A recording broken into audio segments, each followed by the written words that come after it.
Hello, তোমাদের সাথে আজকে বিয়েবাড়ির মেনুটা শেয়ার করা যাক। তো স্টার্টারে ছিল কফি, তো এখানে আমি বাবাকে দিয়ে ভিডিওটা করাচ্ছিলাম। দেন ছিল হচ্ছে চিকেন পকোড়া, যেটা অসাধারণ খেতে ছিল। আর তোমরা তো জানোই আমার মেন কোর্সের থেকে স্টার্টারটা বেশি খেতে ভালো, মানে ভালো লাগে বেশি খেতে।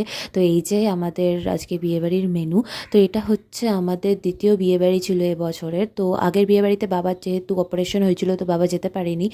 তারপরে দিয়ে দিল হচ্ছে ফিশ কাটলেট, আর তার সাথে তার পরপরই দিয়ে দিল হচ্ছে কড়াইশুঁটির কচুরি আর চানা পনির। তারপরে হচ্ছে সেটাকে খাচ্ছিলাম যখন, এত টেস্টি হবে ভাবতে পারিনি, সত্যি আনএক্সপেক্টেড ছিল এত টেস্টি হবে খাবারটা সেটা।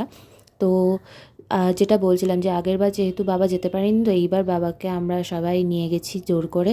তারপরে হচ্ছে সাদা ভাত আর কাতলা মাছের কালিয়া, যেটা আমাকে ভুল করে দিয়ে দিয়েছিল, তো আমি খাইনি কারণ আমি ফ্রাইড রাইসের জন্য ওয়েট করছিলাম। তো ওটা মা নিয়ে নিয়েছিল আমার থালা থেকে, কারণ আমি যেহেতু ফিশ খাই না সেরকম। তারপরে আমি নিয়ে নিয়েছিলাম হচ্ছে ফ্রাইড রাইস, আর ফ্রাইড রাইসের মধ্যে কাজু কারা কারা খেতে ভালোবাসে অবশ্যই কমেন্ট করে জানিও। তো আমার তো দারুণ লাগে, ফ্রাইড রাইসটাও অসাধারণ খেতে ছিল।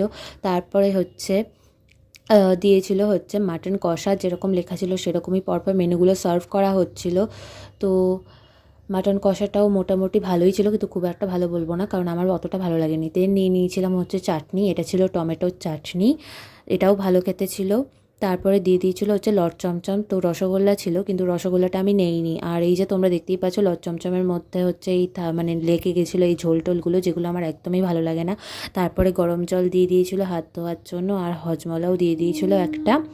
আর তোমরা কারা কারা আমার লং ভ্লগটা দেখেছো অবশ্যই কমেন্ট করে জানিও। আর যদি না দেখে থাকো তাহলে অবশ্যই লাইক করে এসো, আর চেক করে এসো, আর সাবস্ক্রাইব তো করতেই হবে। আর এখানেই হচ্ছে মেন টুইস্ট, আমি যত না মেন কোর্সে খাই, আমি আইসক্রিমটা তত বেশি খাই। একসাথে 3টে ডিফারেন্ট ফ্লেভার্স ট্রাই করেছি আমি। আর ফুচকাটা খেতে পারিনি, ওটার রিগ্রেট তো আমার হয়েই থাকলো, কারণ সময় ছিল না অত, যেহেতু আমাদের বাড়িটা অত দূরে। তো আমি একসাথে 2টো আইসক্রিম খাচ্ছিলাম, সেটাও তোমরা দেখে নিচ্ছ। এই ছিল অবস্থা আমার। তো বেরোনোর সময় আবার আমি একটা চকলেট ফ্লেভারেরটা নিয়ে নিয়েছিলাম। তো এই ছিল। So thanks for watching, like share আর সাবস্ক্রাইব করে দিও।